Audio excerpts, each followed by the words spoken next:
de l'Afrique vers le monde. Canap 54, Canap 54, Canap 54, Canap TV. Africa 54 est la première chaîne de télévision panafricaine, généraliste et d'information de l'Afrique vers le monde.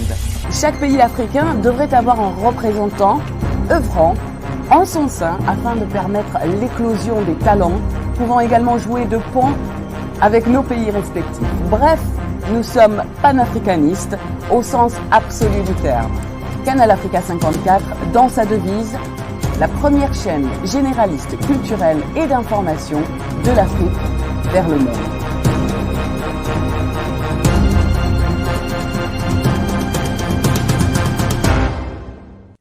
Canal Africa 54 will give to Africans and Afro-Caribbean what they have long been waiting for, expression of their own voice alongside the Western media and elsewhere in the globe.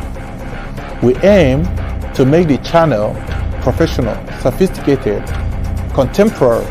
This channel will offer to viewers a unique experience in digital broadcasting. Our broadcasting and creative departments are dedicated towards having a constant flow of interesting and exciting programs.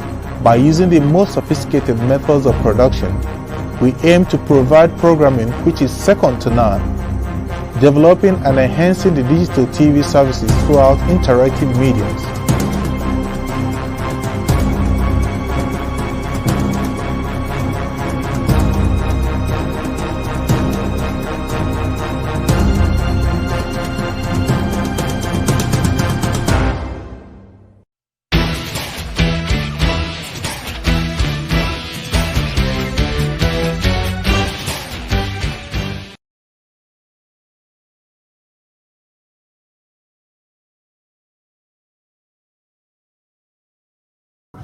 Bonsoir et bienvenue à notre programme lié à l'histoire du Congo. Nous sommes très contents de vous recevoir en tout cas pour suivre cette émission. Nous sommes très contents en tout cas et très satisfaits du nombre de gens qui nous contactent après chaque émission. Nous sommes en tout cas encouragés par la plupart des téléspectateurs qui nous appellent de l'Afrique et ceux justement qui sont de l'autre côté, c'est-à-dire vers les États-Unis. Il y a un grand nombre de gens qui nous suivent au regard justement du décalage horaire que nous avons avec eux pendant que nous sommes nuit. De l'autre côté, il fait encore jour. Nous ne pouvons pas commencer cette émission sans remercier le plus grand nombre de téléspectateurs qui nous ont appelés récemment lorsque nous avons fait la première émission sur les héros oubliés. Jusqu'à la deuxième partie de l'émission, des héros oubliés, où nous avons parlé des comploteurs de l'indépendance du Congo, ceux qui ont comploté contre l'indépendance du Congo, contre la démocratie au Congo démocratique. Cette émission a fait un grand succès, nous le reconnaissons. Cette émission a attiré beaucoup d'attention et a réveillé l'esprit de beaucoup de Congolais, justement, qui ont découvert finalement que ceux pour lesquels nous voulions passer pour des héros du Congo ne le sont pas en réalité. La plupart, ce sont des bourreaux de l'indépendance, les bourreaux des martyrs de l'indépendance. La plupart, ce sont des gens qui ont joué un rôle néfaste justement à l'émergence de la démocratie au Congo démocratique, que l'on appelle aujourd'hui. La plupart, justement, ceux pour lesquels on est en train d'ériger des mausolées au Congo d'aujourd'hui, ont été hier ceux qui ont été contre l'avancée démocratique, ceux qui ont joué le rôle justement de freinage le développement du Congo. Inconsciemment ou consciemment, ils ont joué ce rôle-là. Mais voyez-vous que ce fait historique a été dissimulé sciemment, c'est-à-dire de bonne foi, ou dissimulé parce que les acteurs de l'époque n'ont pas voulu que les faits soient connus. Mais l'histoire est tellement têtue qu'il y a des archives qui ont parlé, il y a des gens qui ont vécu ces événements, qui ont écrit, et que les contemporains aujourd'hui n'ont pas fait attention dans ces ouvrages, en lisant entre les lignes, pour découvrir justement que, oui, l'histoire du Congo était entachée depuis 1960.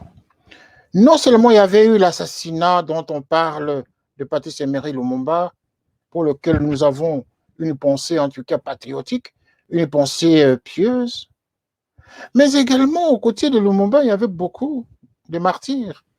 Lumumba n'était pas mort seul. C'est cela l'angle pour lequel nous avons pris pour faire cette série d'émissions sur les héros oubliés.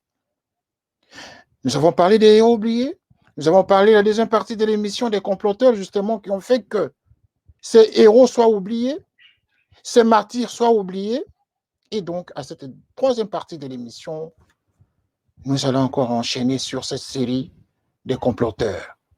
Les comploteurs, il y en a eu tellement parmi les Congolais qui ont été abreuvés par les billets de dollars venus, le billet de francs belges ou des francs congolais de l'époque, corrompus justement jusqu'aux dents pour liquider la démocratie et liquider ceux qui luttaient pour le nationalisme et le patriotisme congolais, dont Patrice Emery Lumumba a sacrifié sa vie par la complicité justement de ses compatriotes. Et donc, ce soir, nous recevons encore une fois Dr Lominje, qui, ce patriote-là congolais, qui s'est donné justement le temps de lire entre les lignes, de lire chaque page de l'histoire, de lire chaque page des archives de l'histoire du Congo. Il en a décortiqué des éléments qui sont enfouis dans les pages pour lesquelles les Congolais ont du mal à décrypter. Voilà. Merci de nous retrouver. Alors, nous allons recevoir le docteur Lominje. Nous allons parler donc des comploteurs et assassins de la démocratie congolaise. Troisième partie de cette émission qui sera consacrée aux Congolais qui ont été chargés d'escorter Patrice Emery Lumumba vers le Katanga. Il y en a beaucoup, mais nous avons noté quelques noms. Nous allons parler ce soir de Victor Ndaka, Justin-Marie Bomboko, Damien Kandolo et de Major Mpongo. Voilà. Nous avons choisi ces 4 noms et l'autre série de l'émission, nous allons continuer jusqu'à ce que nous finissions cette longue série, en tout cas, sur ceux qui ont été les acteurs majeurs de l'assassinat au niveau du Katanga. Au niveau du Katanga, nous avons des acteurs principaux, ceux-là, les Tchombe, les Mukamba, les Mundongo et tous les autres, nous allons les citer. Mais n'oublions pas que dans ce schéma d'assassinat de la démocratie, il y avait eu un homme qui s'appelle Étienne Tshisekedi. Cet homme a joué un rôle majeur pour avoir été l'acteur majeur et principal, justement, parce qu'il a occupé un rôle important au niveau de la justice congolaise et du ministère de l'Intérieur pendant cette période, des 60 jusqu'à ce qu'il a collaboré avec le bourreau de la démocratie de l'époque, c'est-à-dire le président Mobutu. Ils ont été des grands amis. Nous recevons donc le docteur Lominje à notre duplex avec lequel nous allons discuter. Il va nous apporter la lumière sur cette troisième partie de l'émission liée à ceux qui ont joué le rôle d'escorte de Patrice Emery Lumumba. Professeur Lominje, bonsoir. Bonsoir, monsieur René Kitoko. Voilà, nous vous recevons encore une fois, professeur, pour continuer la série de nos différentes réflexions, de nos différentes analyses sur les faits qui ont marqué l'histoire de la République démocratique du Congo, comme je venais de l'annoncer. Professeur, qu'est-ce que nous pouvons retenir ce soir et quels sont les noms que vous avez mis sur la page de ce soir pour que nous puissions lire ensemble cette histoire dramatique de la République démocratique du Congo? Oui, avant d'aborder tout d'abord le sujet, je mérite de remercier votre chaîne, tous vos collaborateurs, ainsi saluer vos téléspectateurs qui sont en train de nous suivre en ce moment. Donc, c'est pour moi encore un grand plaisir que vous m'ayez choisi pour que je puisse développer le thème d'aujourd'hui, le comploteur, la troisième partie. Et aujourd'hui, donc, j'ai choisi dans des documents des archives à parler de 5 comploteurs. J'ai entendu que vous avez cité 4, mais ils sont 5. Donc, il s'agit de Justin-Marie Bomboko, de Victor Ndaka, d'Albert Ndele, de Kandolo, Damien Kandolo et de Gilbert Pongo. Voilà donc les 5 personnes auxquels nous allons nous atteler ce soir pour voir quel était leur rôle dans la participation des assassinats et du freinage de la démocratie. Voilà, comme d'habitude, professeur, j'aimerais justement que les téléspectateurs sachent que vous avez fait des recherches sur des ouvrages qui rapportent justement les faits de manière objective, hein, mais que ces ouvrages n'ont pas été manipulés par le temps sur les 60 ans de l'histoire du Congo depuis 60. Est-ce que vous pouvez nous confirmer que les documents pour lesquels vous êtes référés reflètent en tout cas la réalité de ce que vous allez nous raconter ce soir? Oui, effectivement, le document auquel je me réfère reflète la réalité, mais en tant qu'enseignant, en tant qu'universitaire intellectuel, j'essaye de tirer les éléments les plus probants, les éléments qui vont vers la réalité et de recouper les événements de tel autre document lorsque je sens que là, ça ne va pas, je n'en tiens pas compte. Donc, effectivement, beaucoup plus là, le document le plus intéressant, c'est les documents de la commission Lumumba qui s'est tenue à Bruxelles en 2001. Et là, en comparant avec d'autres documents d'avant, on sent qu'il y a une réalité de fait. Pour l'objet de l'objectivité et pour le donner sens justement à ce que vous allez nous déballer ce soir, pourriez-vous à chaque fois, pour la stratégie en tout cas pédagogique, nous référer à chaque fois l'ouvrage pour lequel vous êtes contenté, vous avez pris le temps de consulter pour nous apporter une information.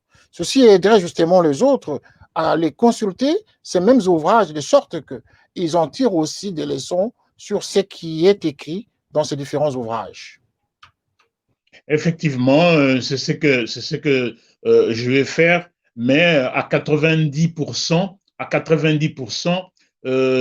toutes les informations que je vais donner sont regroupées maintenant au niveau de la commission Lumumba qui s'est tenue à Bruxelles en 2001.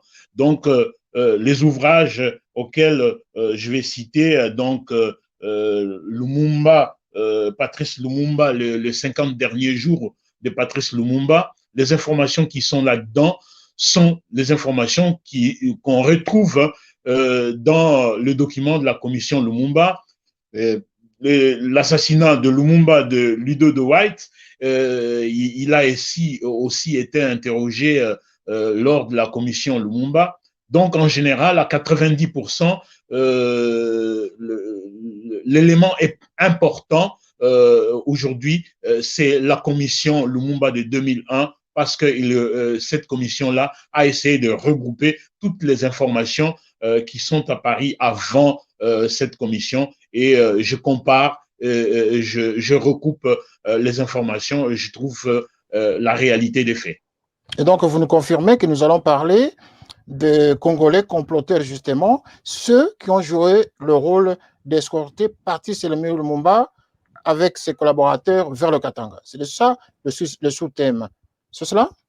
Effectivement, donc ceux qui ont participé à l'arrestation et aux péripéties de renvoi de Patrice Emery Lumumba dans les Katanga où ils ont fini leur vie en étant assassinés.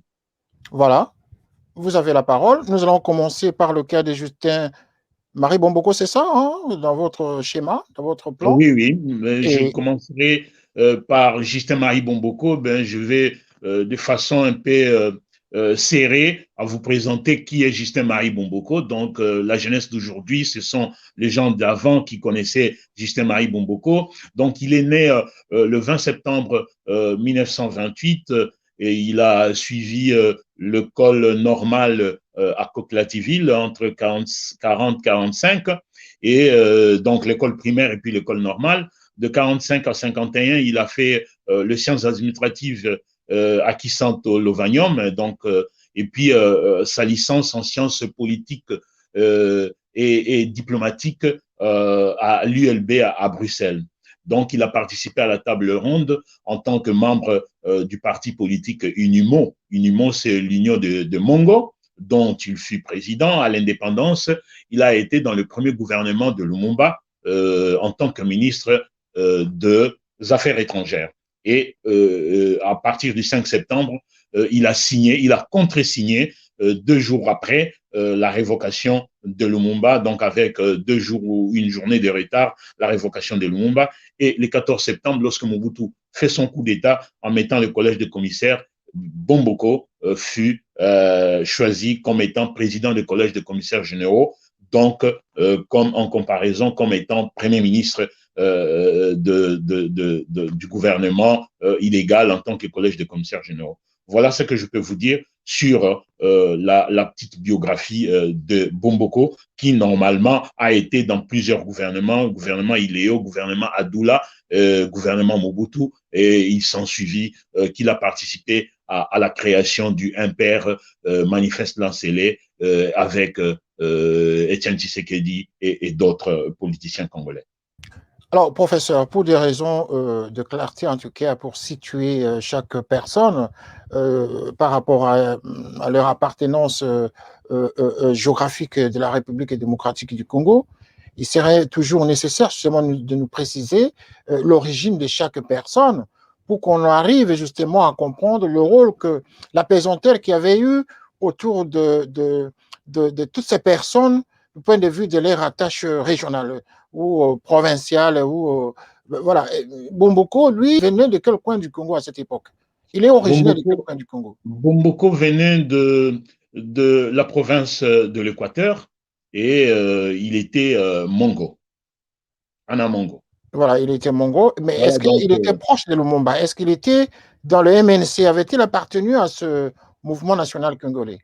Non, non, non, non, il n'était pas membre du MNC, il était un parti politique tribal, entre guillemets, donc Unimo, Union de Mongo, mais ces Unimo-là avaient des acquaintances avec le MNC, quoi.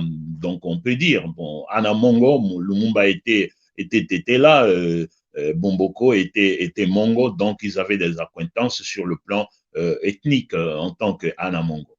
Alors, comment expliquer à ce moment-là sur le plan politique Bomboko se retrouve dans la liste que vous avez soumise à notre chaîne pour en discuter ce soir en tant que l'une des personnes qui a joué le rôle d'escorte ou d'arrestation de Patrice Lumumba. Quel a été son rôle politique à cette époque? Oui, le rôle politique de Justin-Marie Bomboko, donc on le voit qu'il a carrément remplacé Lumumba tout en étant président de collège des commissaires généraux. Donc ces titres-là équivalaient au titre de Premier ministre. Et c'est lui qui a contresigné la révocation de Patrice Emery Lumumba lorsque Kasavubu a émis cette révocation le 5 septembre et je pense le 6 ou le 7 septembre, Bomboko a contresigné cette révocation pour que le gouvernement tombe. Et à partir de ce moment-là, il va travailler avec Kasavubu. Essayez de nous donner un peu plus d'éléments à ce niveau-là. Leur collaboration, comment ils ont collaboré avec Kasavubu à partir de ce moment-là? Oui, à partir de ce moment-là, il a commencé à collaborer avec Kasavubu tout en étant président de collège de commissaires généraux, donc Premier ministre. Donc, le fait qu'il était devenu Premier ministre, entre guillemets, en remplacement de Lumumba de façon illégale, donc c'était logique qu'il puisse collaborer avec le chef de l'État Kasavubu. Donc, Bomboko, qui avait de relations très, très étroite avec l'establishment belge. Donc, c'est lui qui faisait le pont entre l'étranger et Kinshasa. Donc, on peut dire que voilà, il était le valet de l'extérieur. N'oublions pas qu'il était le ministre des Affaires étrangères en 1960, et n'oublions pas qu'il a étudié à Bruxelles. Donc, c'était un pont qui se faisait entre le Congo et la Belgique pour faciliter Joseph Kasavubu dans des relations et pour que ça aille vite, pour que effectivement Lumumba puisse être mis hors d'état de nuire. Donc, et là, c'est par le canal de Justin Marie Bomboko que beaucoup d'argent qui venait de la Belgique transitait. Donc, je pourrais vous dire que au mois, par exemple, de septembre 1960, septembre-octobre 1960, dans le compte de Webel à Bruxelles, dans le compte de Justin Marie Bomboko, on a versé, le ministère des Affaires africaines avait versé environ 122 841 francs belges à cette époque, mais avec un total jusqu'au 31 décembre 1960, le Congo a reçu environ 20 millions de francs belges pour corrompre et pour payer les militaires, pour corrompre les politiciens qui étaient contre Lumumba, afin que l'on puisse véritablement l'écarter. Et c'est là transité par Justin Marie Bomboko. Donc, la complicité a été flagrante au regard de cette somme d'argent qui consistait justement à corrompre les acteurs politiques de la République naissante. Et donc, le but, c'était ici de contribuer à l'assassinat de Patrice Lumumba avec son gouvernement, liquider tout le monde, faire échouer justement le plan de Lumumba pour la démocratie en République démocratique du Congo. Voilà. Est-ce que Justin Marie Bomboko, qui était Mongo, comme ils aimaient s'appeler à l'époque, par la suite, avec son parti tribal l'UNIMO, avait-il eu une ascension quelconque après l'assassinat de Patrice Lumumba? Est-ce que son parti s'est échoué juste à cette époque-là où il a pu gagner gain de cause ou avoir une influence politique dans son parti, dans le cadre de ce parti-là, l'UNIMO? Oui, mais on peut s'en rendre compte que la grande majorité des partis politiques qui étaient à tendance tribale n'avaient pas pris un envol extraordinaire après l'indépendance. Donc, après cela, le fait qu'il avait rendu un grand service aux autres comploteurs, notamment Kasavubu et Mobutu. Donc, l'INIMO n'avait pas une assise politique à influence très grande. Donc, mais par contre, le fait qu'il avait rendu ces grands services pour éliminer Lumumba, et Bomboko est resté vraiment dans la politique congolaise très, très, très longtemps, sans pour autant avoir un parti politique qui avait de l'influence au Congo. Non, pas du tout. Mais le fait qu'il ait joué le rôle d'écarter Lumumba, c'est à ce moment-là qu'on l'a considéré et il est resté très souvent ministre des Affaires étrangères. Parce que nous parlons de la corruption. Approximativement 20 millions de francs congolais de l'époque, n'est-ce pas? Non, de francs belges. De francs belges. Voilà, les francs belges de l'époque. Francs belges de l'époque. 20 millions. Pour corrompre les acteurs politiques du Congo de cette époque. Qui en ont été les grands bénéficiaires de cette somme? La répartition, est-ce que vous en avez une idée? Les archives vont-elles parler à ce niveau-là? La répartition était beaucoup plus vers l'armée et certains hommes politiques qui normalement haïssaient Lumumba. Ils ont essayé d'en acheter beaucoup et d'autres sommes sont parties, on ose croire, dans le Kasaï, et beaucoup plus dans l'armée et la sécurité. Et d'autres sommes sont parties au niveau de la sûreté où était Nendaka. Donc là, c'était pour vraiment ficeler tout. Il promettait que certains militaires seront promis et j'ai vu dans les archives Kouloufa, par exemple, c'était un militaire. Kouloufa était très proche de Albert Onawelo, qui était le cousin de Lumumba, et Kouloufa se connaissait avec Lumumba. Et Kouloufa est parti intervenir chez Mobutu pour dire, mais il faut arrêter cette histoire. Mobutu l'a engueulé et lui a donné de l'argent. Et cet argent-là venait tout des Bomboko qui en dispatchaient à l'armée et voire même le colonel Marière, le Belge.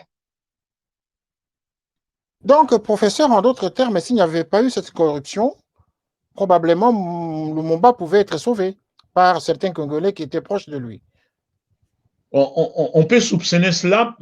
Effectivement, l'armée devrait normalement vraiment se révolter parce que c'était l'armée le pilier le plus important pour anéantir Lumumba. Donc, l'armée et Mobutu. Et s'il n'y avait pas de l'argent, ça aurait été grave parce que normalement, c'est l'argent qui circulait. Hein. Ça aurait été grave. Et là, ça aurait été de fortes mutineries importantes. Alors, soyons un peu plus précis dans les termes, professeur. Donc, si cet argent consistait aussi à payer les militaires pour éviter la mutinerie, il ne s'agissait pas tout à fait de la corruption en d'autres termes. Qu'est-ce que vous voulez insinuer par là? Il s'agissait de payer les militaires ou il s'agissait de les corrompre pour éliminer Lumumba? De quoi il s'agit? Oui, mais lorsque vous dites payer les militaires, donc payer les militaires, normalement, c'est dans le budget. Enfin, les prestations des militaires. Hein? Les prestations... Oui, mais payer les militaires, c'est dans le budget d'un pays. Les militaires réclamaient l'augmentation de leur solde, mais c'est dans le budget d'un pays. Mais cet argent-là ne venait pas du budget congolais. Cet argent-là venait du fonds secret en Belgique. D'ailleurs, dans le rapport de la commission belge, c'est marqué fonds secret. Donc, c'était de la corruption. Et donc, Bomboko, c'est lui qui était le patron, justement, comme l'homme orchestre de la gérance de ce fonds pour corrompre les acteurs politiques de l'époque afin donc de complètement dissuader les autres Congolais à ne pas suivre la voie de Patrice Lumumba et de l'acheminer justement vers le Katanga afin de l'assassiner. Alors, maintenant, nous pouvons entrer au deuxième cas. Le deuxième cas, si vous avez parlé, vous voulez parler de Victor Ndaka. Victor Ndaka, quant à lui, de quoi il s'agissait? Je vais parler de Victor Ndaka. Victor Ndaka est né le 7 août 1923 à Buta, dans la région, dans la province orientale. Je crois peut-être qu'il était Moboa, et je pense qu'il était Moboa. Et il a fait l'école primaire et l'école moyenne. Et en 1959, il a adhéré au MNC.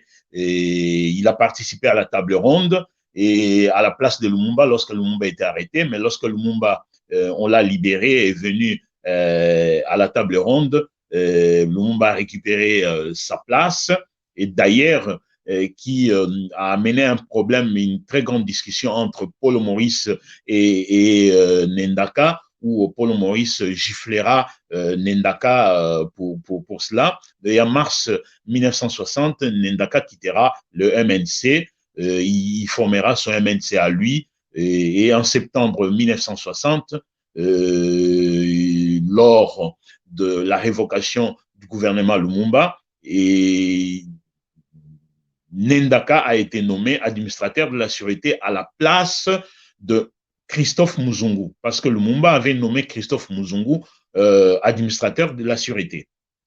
Voilà ce que je peux dire pour Ndaka, de la petite biographie. Et Ndaka, son rôle, c'était lui, on peut dire, dans un langage un peu entre guillemets, le garçon de course de cette période-là de collège des commissaires généraux. Et c'est lui qui faisait tout, c'est lui qu'on envoyait les télégrammes, les lettres pour aller arrêter, pour qu'on puisse arrêter Lumumba. Et lui, il envoyait ces gens de la sûreté pour faire tout. Donc, c'est vraiment Ndaka qui circulait au Congo avec des avions, aller jusque vers Kisangani, aller jusque vers Mouchi, donc à Tisville, à Mwanda. Donc c'est lui vraiment qui était la courroie de transmission entre le collège de commissaires et la sûreté pour vraiment que les choses puissent marcher très bien pour que l'on puisse normalement envoyer Lumumba à Elisabethville.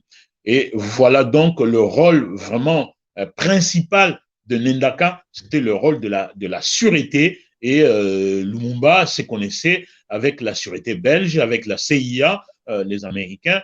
Donc, il faisait partie du groupe de Mbinza comme Bomboko et Albert Ndele. Alors, Ndaka était au MNC. Est-ce qu'il a été au MNC de la création de ce parti avec Patrice Lumumba, ou c'est tout simplement il a adhéré pendant que le mouvement a commencé à fonctionner? Était-il au début de la formation de ce parti politique? Oui, ben, la formation de parti politique a commencé en octobre 1958 et lui, il a adhéré en 1959 et d'ailleurs en tant que vice-président du MNC. Lumumba était président, donc lui, il était vice-président du MNC. Donc, il est parmi le première personne qui a adhéré dans les MNC. Et avait-il démissionné du parti ou tout simplement il a quitté par rapport aux secousses de faits de l'histoire de l'époque? Qu'est-ce qui a motivé que par la suite il devient anti-Lumumba? Avait-il démissionné dans le parti ou il était toujours dans le parti pendant que Lumumba traversait ces moments difficiles? Non, il avait démissionné. Bon, dans certains documents ou dans certains dires de personnes, il paraîtrait que, je le mets au conditionnel, il paraîtrait qu'il avait détourné de somme d'argent lors de la préparation de la campagne électorale de mai 1960 du MNC, et c'est pourquoi ils se sont brouillés avec Lumumba, et il avait quitté de lui-même en mars 1960, avant même les élections. Alors, politiquement parlant, par rapport à la situation liée à Patrice Emery Lumumba, je fais référence à son assassinat. Qu'est-ce que nous pouvons retenir de la participation, du rôle plutôt de Victor Ndaka par rapport à l'assassinat?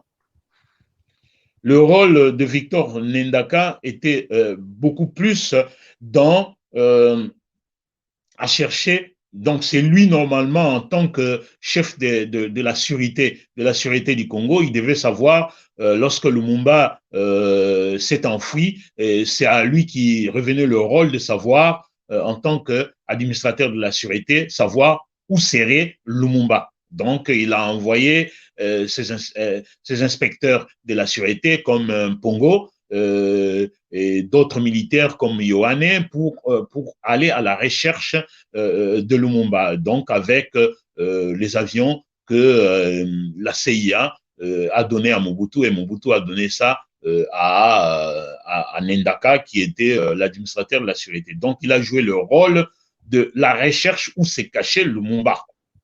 La chasse à l'homme, quoi. Oui, la chasse à l'homme. Bah voilà. Et donc, vous avez cité tout à l'heure en passant, hein, vous avez parlé de Mpongo. Vous faites référence à quel Pongo? Major Mpongo ou un autre Mpongo? Je fais référence au Major Pongo. Et le Major Pongo, donc, je peux aborder son sujet. Donc, le Major Pongo est né au mois d'avril 1927 à Boma. Il a fait l'école primaire avec 3 années intermédiaires à Boma, puis l'école professionnelle, et il a travaillé à la sûreté coloniale. Il était dans le parti PNP, Parti national progressiste, et Pongo, lorsque on a révoqué Lumumba, Pongo était inspecteur à la sûreté, donc il travaillait sous les ordres de Ndaka, et on l'a voyé d'ailleurs même intégré. Je pense que c'est la seule personne de la sûreté, je pense, qui a intégré le collège des commissaires généraux. C'est le seul qui a intégré. Et maintenant, quel a été son rôle politique? En fait, c'est lui qui a été recommandé, qui a été chargé d'arrêter Patrice Emery Lumumba lors de sa fuite, lors de sa cabale vers le province Oui, orientale. oui, effectivement, c'est à Pongo qu'on a donné la mission d'aller. Donc, on a donné la mission à Ndaka en tant qu'administrateur de la sécurité. Donc, il a délégué cette mission-là à l'inspecteur de la sécurité qui était Pongo Gilbert. Et c'est lui qui est parti à la recherche avec d'autres militaires, notamment Zouzou Dimessou, venant de Bakwanga, et Johan. Et d'ailleurs, c'est Johan qui arrêtera Lumumba vers la rivière Lodi. Et lui, Pongo était à Port-Franqui. Et Pongo, à Port-Franqui, il est parti, il a envoyé le télégramme à Mobutu pour qu'on puisse lui envoyer l'avion et à la recherche de Lumumba. Lorsque Lumumba a été arrêté, donc là, il est parti jusqu'à Lulabour, Kananga, pour essayer de prendre les DC-3 et escorter Lumumba jusqu'à Kinshasa.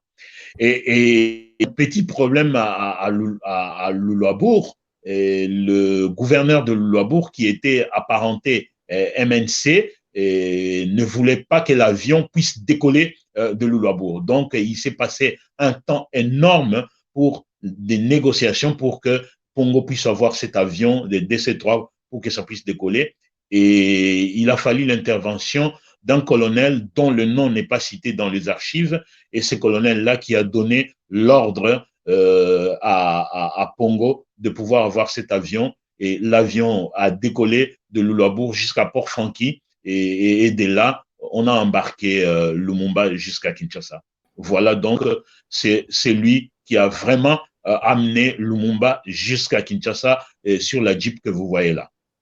Et donc, pour l'intérêt de tous les téléspectateurs, nous devons préciser ici que le major Mpongo dont on parle, ce ne fut un autre que celui qu'on appelle le père de la regrettée Pongolov, celle qui a été la chanteuse adulée des Congolais, des Aïrois à l'époque. Mais voilà, c'est son père justement qui a été cet homme qui a joué ce rôle d'arrestation de Patrice Emery Lumumba. Mais est-ce que, professeur, pouvons-nous dire ici que ces gens-là n'ont pas été manipulés? Il ne s'agissait pas de la manipulation tout simplement, parce qu'au finish, on risque d'incriminer des gens, alors qu'en même temps, ces mêmes personnes ont été sous l'influence de l'oppresseur qui voulait coûte que coûte en finir avec un système pour qu'eux remplacent selon la volonté que ces mêmes oppresseurs voulaient. Pensez-vous que ces gens-là, de bonne foi, vraiment, ils agissaient ainsi? Ou c'est tout simplement parce qu'ils étaient influencés?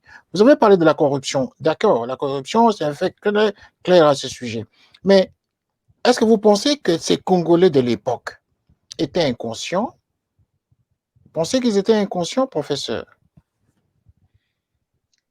Je ne sais pas ce que vous voulez dire par inconscient. Inconscient dans le sens moi, je que pense que lorsque nous lisons, lorsque nous écoutons les faits, ça fait froid au dos. C'est pas normal que les gens normaux se comportent de cette façon-là jusqu'à livrer un homme de cette façon-là, au regard même de la manière dont on avait assassiné Patrice Lumumba avec ses collaborateurs. On ne peut pas imaginer que des personnes normales pouvaient se comporter ainsi, parce qu'ils étaient tous ensemble, ils ont lutté ensemble, ils sont venus à la table ronde pour demander l'indépendance du Congo, l'indépendance qui leur avait été accordée, et quelques semaines après, ils vont s'emballer dans un conflit interne entre eux. Mais ce conflit n'avait pas un soubassement. Est-ce que ça se fait tout simplement d'une manipulation? oui, mais lorsque vous dites d'une manipulation, mais qui manipulait qui? Bon, moi, Les moi Occidentaux, personnellement, les Occidentaux, c'est qui tenaient la manette, voilà. oui, mais effectivement, vous pouvez avoir raison, manipulation, mais sauf que ces Congolais-là, ce n'étaient pas des Congolais. Bon, qui étaient des Primériens. C'était des Congolais, à cette époque-là, c'était des Congolais qui ont fait quand même des études, qui réfléchissaient. Des études, bon, est-ce que je peux dire des études universitaires, mais ils sont partis même jusqu'à l'école moyenne, qu'ils réfléchissaient. Donc, même moi, je pense que ce qui a faussé les jeux pour que les gens puissent trahir, c'est fourre-tout dans le gouvernement. C'est fourre-tout dans la gestion de la chose publique. Donc, il était inconcevable que le MNC et ses alliés puissent gagner les élections en étant alliés et pouvoir former un gouvernement de large union nationale. Donc, c'était un fourre-tout. Donc, à l'instar de ce qui se passe maintenant aujourd'hui, de fourre-tout, des gens qui n'ont pas les mêmes convictions, ça finirait très mal avec des trahisons. Moi, je pense que c'est ça qui est la raison profonde de ces trahisons qui se faisaient. Vous vous rendez compte que dans un gouvernement où l'Abaco était minoritaire, le ministre des Finances était Abaco, n'était même pas du MNC. Vous vous rendez compte que quelqu'un qui a travaillé avec les services secrets étrangers était dans les cabinets de Lumumba. Donc, c'était la confiance mal placée et ce sont ces gens-là qui ont trahi. Donc, moi, je pense que, personnellement, je pense que c'était ces gouvernements fourre-tout, ces mélanges-là de contre-nature qui a faussé le jeu. Ou alors, autrement, on peut dire aussi que Lumumba a été, excusez-moi le terme, hein, ce n'est pas un terme réducteur, c'est au regard de l'analyse que nous faisons, est-ce qu'on peut considérer que Lumumba a été naïf? Ou c'est tout simplement la recherche de la paix, de la concorde nationale, ou tout simplement par excès de vouloir défendre l'esprit nationaliste qu'il a justement trahi? C'est 50-50. Hein. Il y a naïveté et il y a amour du pays, amour du travail ensemble. Bon, le MNC n'a pas eu la majorité absolue. Donc, avec 41 députés sur 137, avec ses alliés, ils n'avaient pas la majorité absolue. Donc, il devait composer avec d'autres formations politiques nationalistes comme les Balubakat, le CREA, pour avoir une majorité absolue. Mais bien qu'ils aient eu la majorité absolue avec les alliés, Lumumba avait peur, par amour du pays, que le pays puisse éclater avec ces chantages que Kasavubu faisait pour revivifier le royaume Congo, les chantages que Tshombe faisait pour faire la sécession. D'ailleurs, ça s'est vu qu'il a dû faire la sécession. Or, par exemple, Tshombe, on dit souvent que Lumumba n'avait pas approché Tshombe pour être dans le gouvernement. C'est faux. Il y a un courrier que Lumumba avait envoyé à Tshombe pour qu'il puisse être dans le gouvernement. Tshombe n'a jamais répondu à ces courriers. Donc, on peut dire oui, naïveté, mais en grande partie, un grand homme d'État qui voulait que tout le monde puisse participer à ces premiers gouvernements pour la cause nationale. Et voilà, c'est tout le monde là l'a trahi. Tout le monde l'a trahi, y compris Damien Kandolo, qui était aussi membre du MNC, et qui, on peut dire en d'autres termes que finalement, ce sont les Lumumbistes eux-mêmes qui ont trahi Lumumba, en grande partie. Parce qu'ici, on retrouve aussi Damien Kandolo, qui était membre du parti, du MNC, qui était même dans son cabinet, c'est-à-dire le parti Lumumba, mais qui va aussi jouer ce jeu de comploteur. Comment ça se fait que Kandolo, dites-nous en gros, qui était Kandolo, professeur? Oui, mais Kandolo est né le 10 septembre 1923 à Boma. Il était tété-là. Son épouse était Muyombe du Congo central, d'ailleurs même avec des liens de famille avec le chef de l'État Kasavubu. Et il a étudié à Boma, à la colonie scolaire de Boma. Il a terminé ses études moyennes en 1940 et il a commencé à travailler comme commis dans l'administration coloniale. Donc, il a occupé, c'était quand même le premier Congolais qui a occupé beaucoup de postes au niveau du ministère des Affaires étrangères, secrétaire général au niveau des affaires foncières en 64, et il a été même PDG de la Gécomine, dans les temps que c'était Gécomine. Il était à Collectric CNL actuellement, et il était membre du MNC, et à l'indépendance, d'ailleurs, le Premier ministre Lumumba l'a nommé comme étant chef de cabinet responsable de la sécurité, parce que Lumumba était en même temps Premier ministre et ministre de la Défense. Donc, il était là. Mais moi, je pense, tel que vous le dites, on a infiltré Lumumba, le MNC a été infiltré par des taupes, Donc, Mobutu a été membre du MNC, mais il travaillait avec la sécurité belge. Bon, je pense Kandolo, la même chose, Nendaka, la même chose. Donc, ce sont des gens qui ont infiltré les MNC pour vraiment avoir des informations précises dans les MNC et transmettre. Et là, Lumumba croyait qu'il travaillait avec des gens sincères. Or, ce sont ces gens-là qui l'ont trahi. Alors, sur le plan de l'assassinat, Kandolo comme tel, avait-il été dans ce plan jusqu'au bout? À partir de quel moment sa présence va s'arrêter dans ce schéma d'escorte vers le Katanga? Oui, Kandolo, autant que Nendaka et Ndele ont joué un grand rôle. Le conseiller de Kandolo en octobre 1960, c'est monsieur Laé, un Belge Laé, qui était conseiller de Kandolo. Et Laé, lorsque il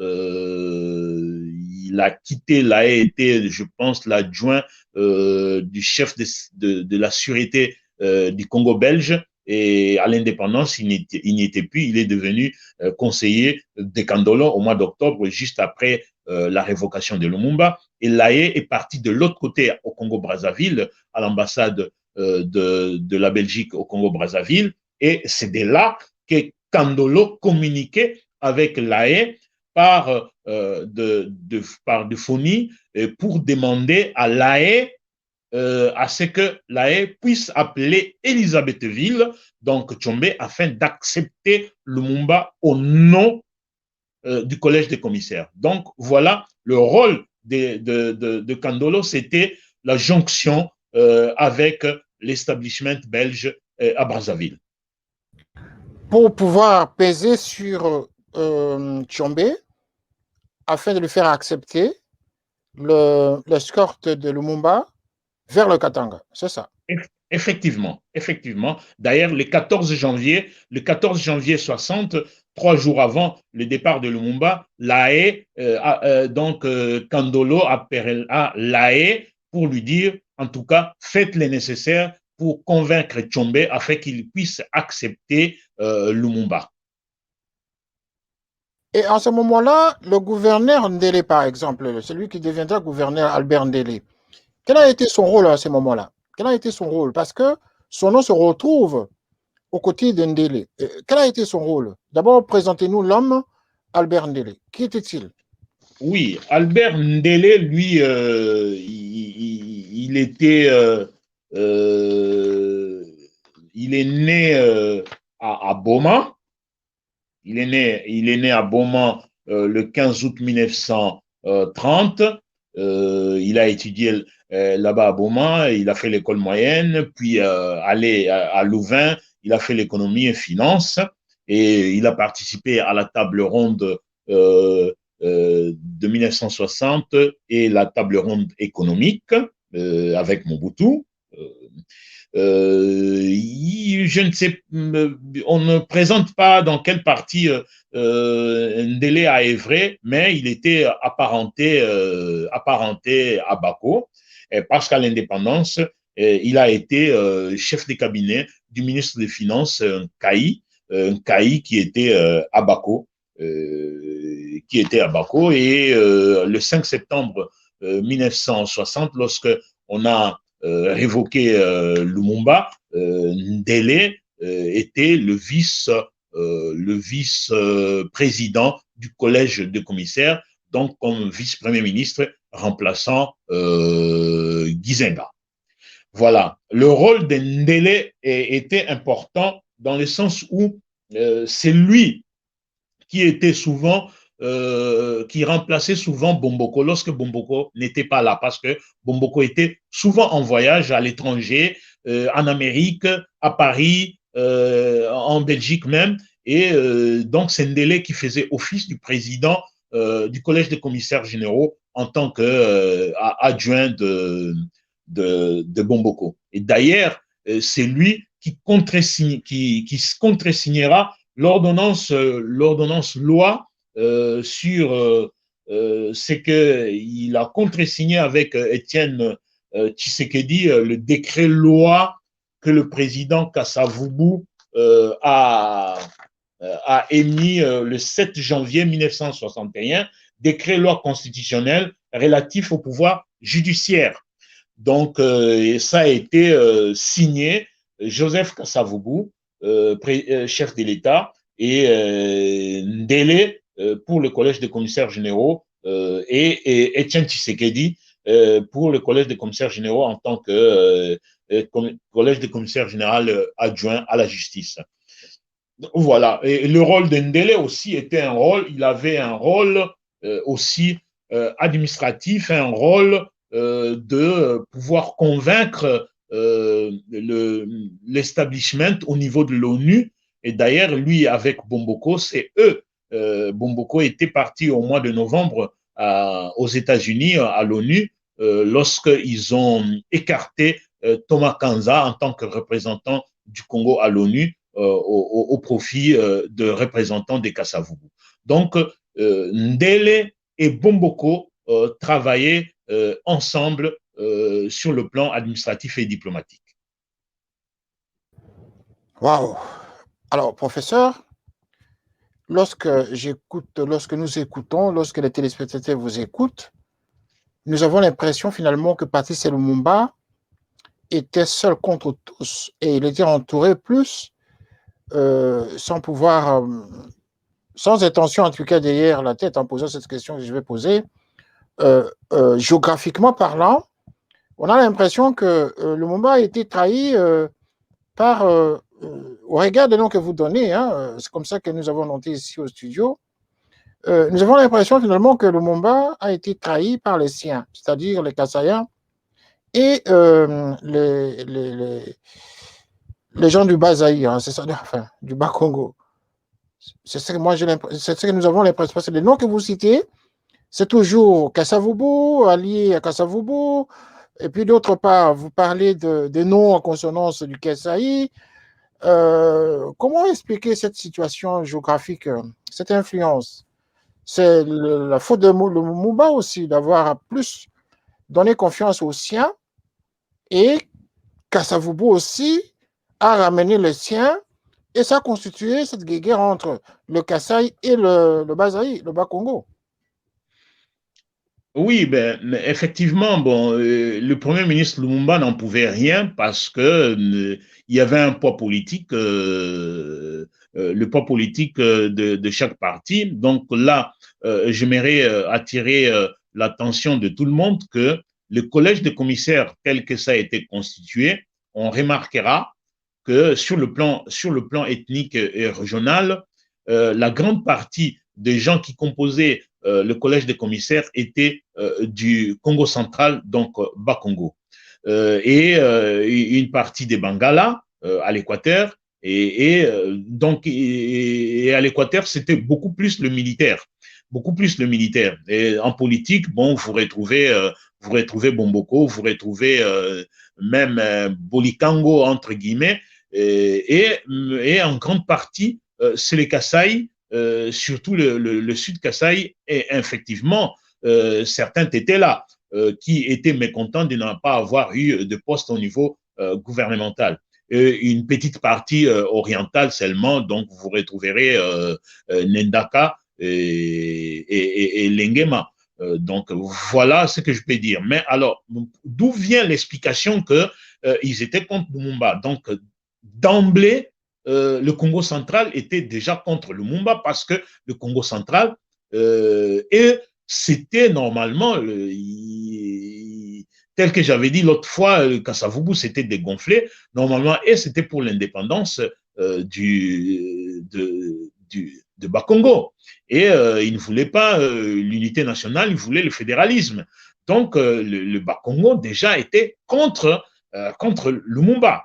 Et les Baluba, dans le sud Kasaï, la haine commencera tout d'abord par le fait que Lumumba a su jouer son jeu recrutant au niveau du MNC, au niveau des alliés du MNC dans le Kasaï, chez les Bassongais et ainsi même chez les Baluba, parce que comme Lumbala, Jacques Lumbala était un Muluba de Chilenge, mais c'est Lumumba qui l'a amené là-bas. Je citerai pour la jeunesse lumumbiste dans le Kasaï, Nzuzi Emmanuel était de là-bas.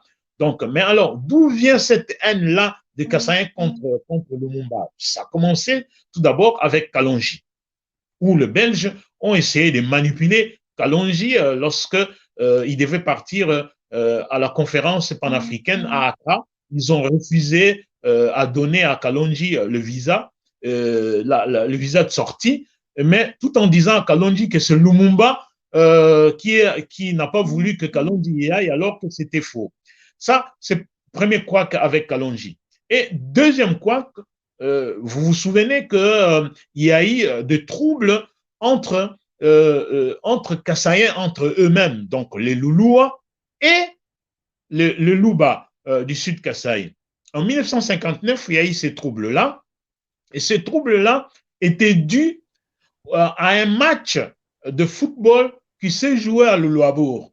Et ce match de football-là, il y avait un joueur qui s'appelait Chibalabala, qui était un meilleur joueur, mais il était Luba. Mais à la sortie, tellement qu'il avait marqué beaucoup de buts, et les supporters ont voulu normalement embrasser ces joueurs avec ces méli-mélos de gens, cette foule-là, et Chibalabala a été piétiné, il en est décédé. Et voilà, le Baluba du Sud Kasaï ont déclaré que ce sont les Loulous qui ont tué Chibalabala, qui était Moulouba, et les troupes de 59 a commencé comme ça.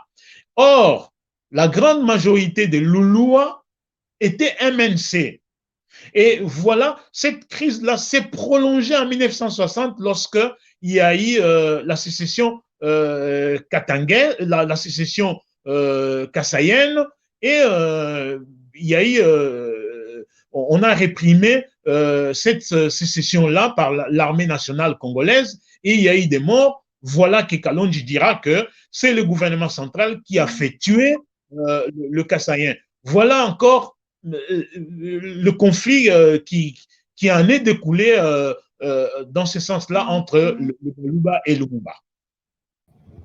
Et donc, ici, vous avez cité comme ça le nom de Jacques Lumbala. Alors, oui. Est-ce que vous pouvez nous donner le lien qu'il y a entre Jacques Lumbala et Roger Lumbala d'aujourd'hui? Parce que les langues ne cessent de le dire, hein, que c'est son fils, ou il serait son fils, ou il serait un parent. Quel est le lien qui le lie? Est-ce que c'est toujours la même famille, Jacques Lumbala, assassiné en 60, et le Roger Lumbala d'aujourd'hui? Est-ce que c'est la même famille, professeur? Merci beaucoup de m'avoir posé cette question, et on a la chance que à 24 heures près, j'ai eu l'information que Roger Lumbala n'est pas de la famille de Jacques Lumbala, ni de près ni de loin, ni même son fils, ni même membre de famille. Donc Jacques Lumbala a eu 3 enfants. Donc je crois Jacqueline Lumbala et il y a eu, je crois, Madeleine Lumbala et Maurice Lumbala qui est au Canada actuellement. Donc, non, pas du tout. Roger Lumbala en a profité derrière le nom de Jacques Lumbala. Il n'est ni son fils, ni un membre des familles de Jacques Lumbala. Incroyable. Quelle révélation, professeur. Vous savez combien de gens sont surpris par cette information que vous livrez? Parce que la plupart des Congolais pensaient effectivement que le Roger Lumbala, qui fait beaucoup de bruit au Congo démocratique, serait parent à Jacques Lumbala. Avez-vous bien lu les pages de votre histoire où vous avez eu des témoignages de sa propre famille, où vous avez parlé directement aux enfants présumés de Roger Lumbala, de Jacques Lumbala en question, qui vous ont confirmé cette information-là? Parce que tout ce temps que le RDC existe, après un certain moment, on entend parler de Roger Lumbala, qui fut même candidat à la présidentielle de la République. Et on connaît les dégâts que ce monsieur a commis au Congo démocratique et jusqu'à se retrouver aujourd'hui là où il est. Et c'est au nom de Roger Lumbala, c'est au nom de Lumbala, pour lequel la plupart des Congolais pensaient que ce Roger Lumbala serait le fils ou un parent en tout cas de Jacques Lumbala. Je peux vous confirmer avec certitude que l'information que j'ai eue de sources vraiment sûres de la famille même de feu Jacques Lumbala, que Roger Lumbala n'est pas de leur famille. Donc, je citerai même que c'est le fils Jacques Lumbala qui me l'a confirmé hier.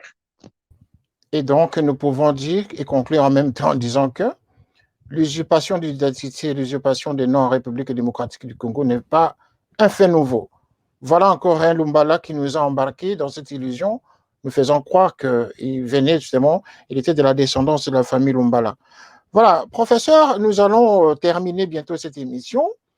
Alors, je voudrais en tout cas vous poser la question ici de savoir qu'est-ce que nous pouvons retenir alors de ces quatre personnages, de ces quatre personnalités politiques de l'époque qui ont joué ce rôle dans l'assassinat de Patrice Emery Lumumba. Est-ce que le rôle qu'ils ont joué était un rôle important?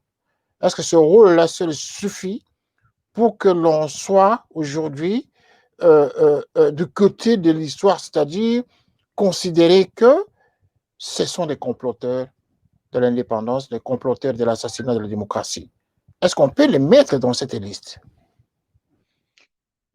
Oui, effectivement, on peut le mettre dans cette liste parce que déjà, au préalable, que Justin-Marie Bomboko a contresigné la révocation du Premier ministre Lumumba. Donc déjà là, c'était une faute grave de façon illégale, révoquer un Premier ministre qui a été un élu du peuple sans pour autant passer par le Parlement. D'ailleurs, à la conférence nationale souveraine, ils ont reconnu que cette révocation était illégale. Donc, et de deux, former un gouvernement illégal, illégitime, donc le collège de commissaires, et commencer à contresigner des décrets que le chef de l'État Kasavubu a émis, ces décrets-là pour mettre la justice à côté et mettre d'autres lois qui étaient en nommant de magistrats, en nommant de militaires, pour que ces militaires-là et ces magistrats-là soient de leur côté au cas où ils jugeraient Lumumba et les autres. Et d'ailleurs, ni Lumumba ni le Paul Maurice ou le martyr de Bakonga n'ont jamais été jugés par un tribunal de l'État congolais, sauf peut-être si c'était un tribunal de coutumiers.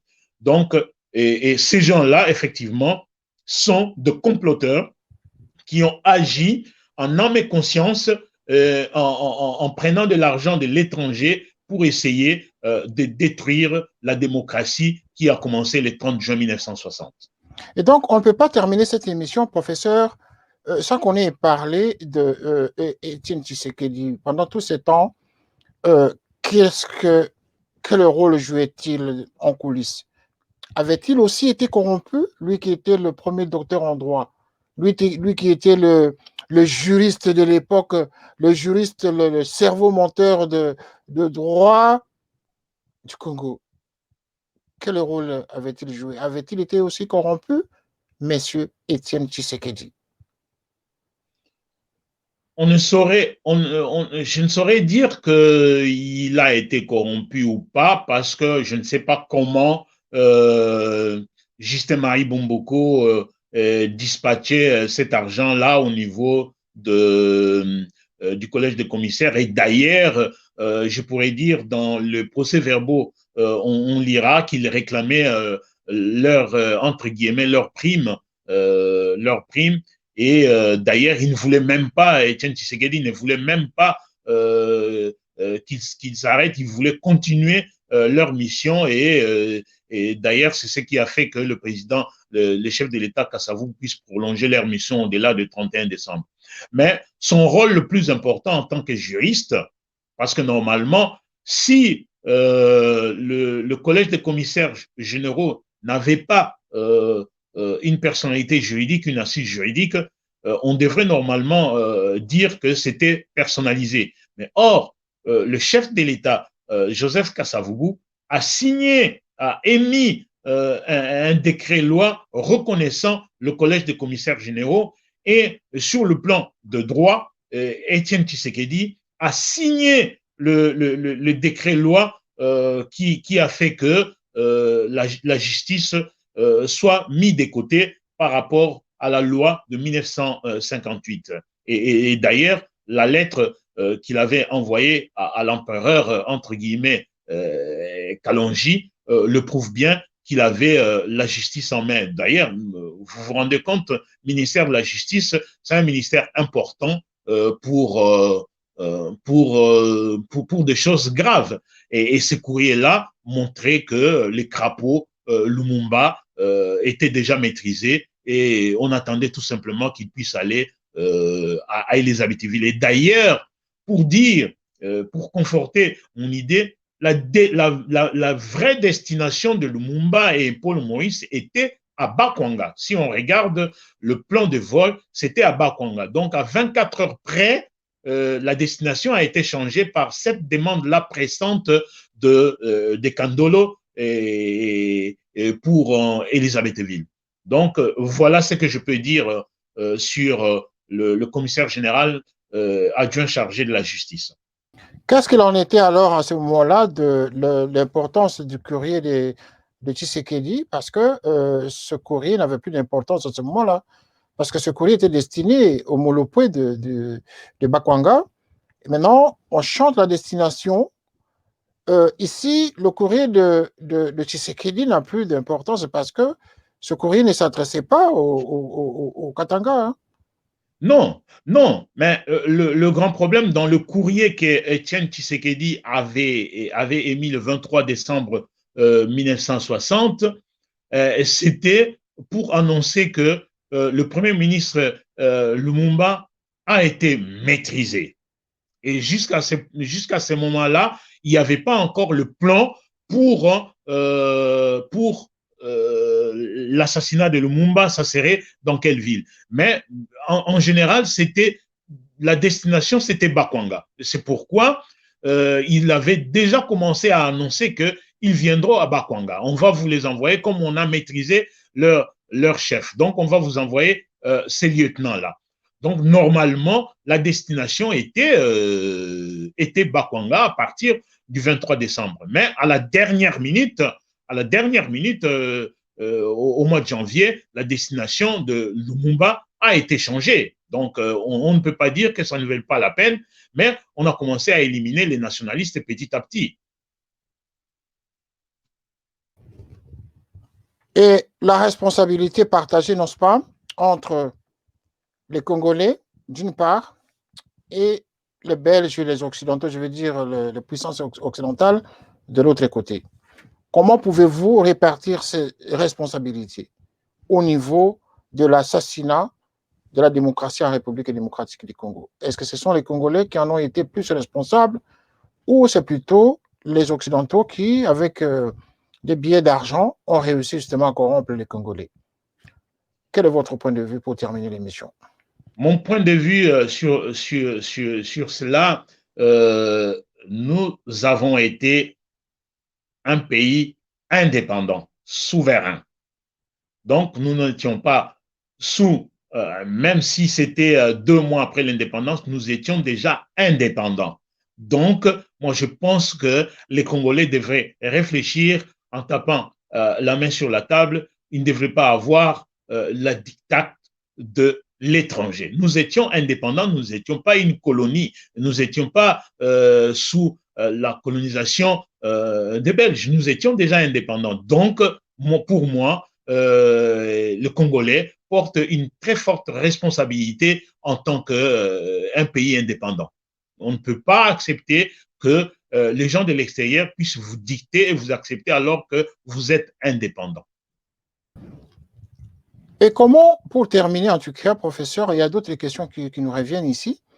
Comment pouvez-vous juger la relation Mobutu-Tshisekedi qui commence comme ça depuis le début des années des indépendances jusqu'à la fin de leur vie? Ils étaient presque ensemble, quoique Tshisekedi se soit en tout cas tourné vers le peuple en luttant contre la dictature du président Mobutu. Est-ce que vous pouvez nous répéter encore ce que vous avez dit l'autre fois en nous disant qu'à partir à partir de certains moments, Tshisekedi avait changé Kazakh, bien sûr, par rapport au comportement politique du président Mobutu, son allié de tous les jours. Est-ce que son combat contre Mobutu était sincère? Personnellement, je ne pense pas que le combat contre Mobutu était sincère. Pourquoi? Parce que Mobutu n'a pas décrété la dictature en 1980. Non, pas du tout. La dictature a commencé à partir de 1960. Il s'est préparé étape par étape.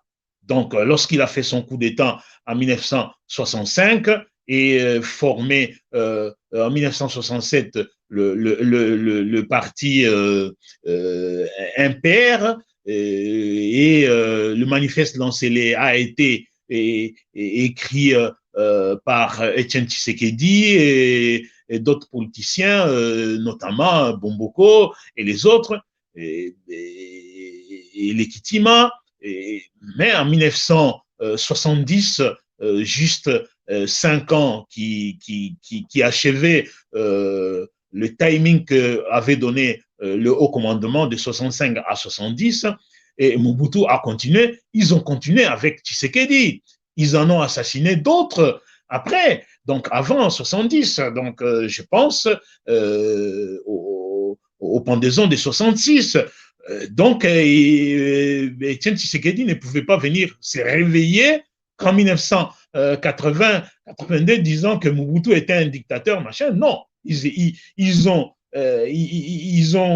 si je peux dire, ils ont voyagé ensemble dans la dictature, et c'est parce qu'il était devenu aigri, il manquait certains postes, et Tshisekedi s'est vu quitter Mobutu. Et d'ailleurs, là, vous montrez la photo avec leur toque de léopard, tous ensemble avec les Bomboko. Vous voyez, ils sont là, ils ont commencé en 60 ensemble avec le collège de commissaires généraux. Et il est là, de l'armée au milieu, et les deux de collège de commissaires généraux, de part et d'autre, Bomboko et Tshisekedi. Donc, il ne peut pas se réveiller d'un coup en 1980 que je deviens opposant de Mobutu. Il devait normalement être opposant de Mobutu à partir de 1965, lorsque Mobutu a fait le coup d'État. Et donc, c'était un allié fidèle jusqu'à la fin de leur vie sur Terre. Hein. Effectivement, allié fidèle jusqu'à la fin de leur vie. Il est venu à Nice l'embrasser pour demander le poste de Premier ministre pour contrecarrer Mouzé Kabila. Donc, qu'est-ce qu'on peut dire? Il n'est pas venu pour l'embrasser parce qu'il était malade. Je pense qu'il était venu pour qu'il lui passe le poste. Mais l'histoire nous renseigne que le maréchal Mobutu, finalement, lui avait fait confiance Il était nommé ministre, non? Premier ministre, je crois, après son départ de Nice. Premier ministre, il a été nommé Premier ministre seulement en parole. Hein. Il y avait pas une ordonnance présidentielle qui a été signée, c'était en parole. Hein. Donc, c'était joué avec le Zaïrois à l'époque. Hein. Donc, du 2 avril jusqu'au au 9 avril, donc 7 jours, 7 jours en tant que Premier ministre par parole. Hein. Il n'y avait pas d'ordonnance. Hein. Voilà, il n'y avait pas d'ordonnance. Les relations tissées entre Mobutu et Tshisekedi ont été des relations que tous les Congolais avaient constatées entre le froid et le chaud, en d'autres termes. Ce sont deux personnages justement qui ont marqué l'histoire des comploteurs de l'indépendance de la démocratie en République démocratique du Congo, parce que l'une a été juriste et l'autre a été l'ordonnateur justement des stratégies, n'est-ce pas, qui a amené le pays vers la dictature, qui a assassiné, qui s'est imposé par sa politique de violence et des assassinats justement. Et donc, il a marché sur le peuple congolais comme pas possible. Professeur, nous sommes à la fin de l'émission. Que pouvons-nous retenir ce soir pour l'intérêt des Congolais qui nous regardent et qui ont suivi cette émission? Qu'est-ce que nous pouvons retenir de ces 4 comploteurs de l'histoire du Congo? Ceux qui ont participé, comme tant d'autres, justement, à l'assassinat de la démocratie en République démocratique du Congo, dont aujourd'hui nous voyons les conséquences. Le Congo n'arrive pas à décoller. Est-ce que c'est parce que nos anciens, nos parents, n'ont pas été à la hauteur? Qu'est-ce que vous pouvez nous dire pour conclure cette émission, professeur Lomé Lulu, par rapport à ces 4 personnages? Je rappelle en même temps que l'émission va continuer, la série des comploteurs continue, jusqu'à ce que nous chutions sur le cas de Tshombe, Mukamba, Monongo Godefroy. Nous finirons par ces cas-là. Nous n'avons pas encore parlé de Tshombe, qui a joué un rôle important au niveau du Katanga. Ceux qui ont été les témoins du jour et de l'heure de l'assassinat de Patrice Emery Lumumba. Oui, le Tshisekedi avait commandité, le Mobutu avait commandité. Tous les autres ont commandité. C'était parmi ceux qui ont commandité, qui ont comploté, mais ils n'ont pas été sur les champs d'abattage, comme on peut l'appeler. Ils n'ont pas été là ni à l'heure exacte. Ils n'ont pas vu comment Lumumba a été abattu, mais ils ont téléguidé des gens qui ont exécuté. Donc, nous parlerons prochainement de Tshombe, Mukamba, Monongo et tant d'autres. Professeur, pour terminer l'émission, qu'est-ce que vous allez nous dire de ces 4 cas dont nous avons fait allusion ce soir? Oui, mais ce que j'aimerais, mes interventions, c'est tout simplement pour réveiller la jeunesse actuelle congolaise qui ne connaissait pas les hommes politiques d'avant, et ainsi que d'autres jeunesses, hein, la jeunesse d'avant, qui ne lisent pas assez, qui ne fouillent pas assez dans les archives, ou d'autres personnes font semblant de ne pas savoir ce qui s'est passé vraiment dans le temps.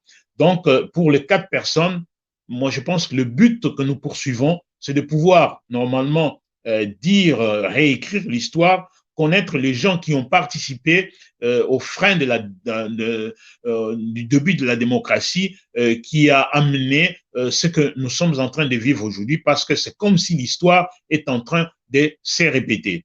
Alors, au passage, si vous allez me permettre, cher frère René Kitoko, vous avez dit que nous allons chiter avec Tshombe et les autres du Katanga, mais avec votre autorisation, j'ai eu beaucoup de coups de fil pour dire qu'on a oublié le martyr de Bakwanga. Mais je pense que après Tshombe et les autres, je pense qu'avec votre autorisation, votre chaîne nous permettra de pouvoir parler effectivement de martyrs de Bakwanga.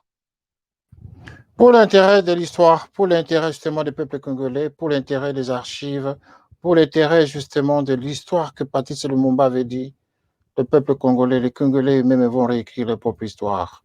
Nous ne pouvons pas refuser cette proposition, professeur. Vous êtes le bienvenu à nous apporter des éléments pour l'intérêt des Congolais. Merci d'avoir suivi cette émission. Vous avez été les nôtres, vous avez été si nombreux, vous continuez à nous écrire. Nous recevons beaucoup de mails pendant l'émission, mais nous ne pouvons pas réagir. Nous allons, comme d'habitude, vous répondre dans la semaine après l'émission. Merci et continuez à regarder les programmes de Canal Africa 54 et de Télé Saturne. Nous sommes avec vous tous les jours. Continuez à nous suivre car cette chaîne est la vôtre. Les deux chaînes sont les vôtres. Si vous avez loupé cette émission, vous pouvez aller sur Canal 54 qui émet sur satellite et dans des box africains d'Europe et d'Asie. Nous avons la chaîne Canal Africa 54 qui émet 24 heures sur 24. Si vous n'avez pas eu la chance de suivre cette émission, mais néanmoins, vous pouvez toujours suivre cette émission sur les plateformes de YouTube et Facebook, de Télé Saturne et également les Canal 54. Donc, vous avez la possibilité de voir et revoir ces différentes émissions que nous produisons à partir de nos studios ici dans notre pays d'existence. Merci alors à tout le monde. Merci, professeur, d'être venu encore une fois. Et nous vous serons gré de vous retrouver encore une fois la prochaine fois. Hein. Nous allons déterminer le jour, mais ça ne sera pas trop loin et ça sera très bientôt. Nous allons annoncer au courant de la semaine quand est-ce que vous serez disposé justement à passer encore à l'antenne pour nous parler de ces cas que vous avez évoqués tout à l'heure. Merci à vous et Télé Saturne vous remercie par mon canal. Soyez prudents chez vous et à la fois prochaine. Au revoir. Canal 54 TV, la première chaîne généraliste culturelle et d'information de l'Afrique vers le monde. Canal 54, Canal 54, Canal 54, Canal TV. Africa 54 est la première chaîne de télévision panafricaine, généraliste et d'information de l'Afrique vers le monde. Chaque pays africain devrait avoir un représentant œuvrant en son sein afin de permettre l'éclosion des talents, pouvant également jouer de pont avec nos pays respectifs. Bref, nous sommes panafricanistes au sens absolu du terme. Canal Africa 54, dans sa devise, la première chaîne généraliste culturelle et d'information de l'Afrique vers le monde.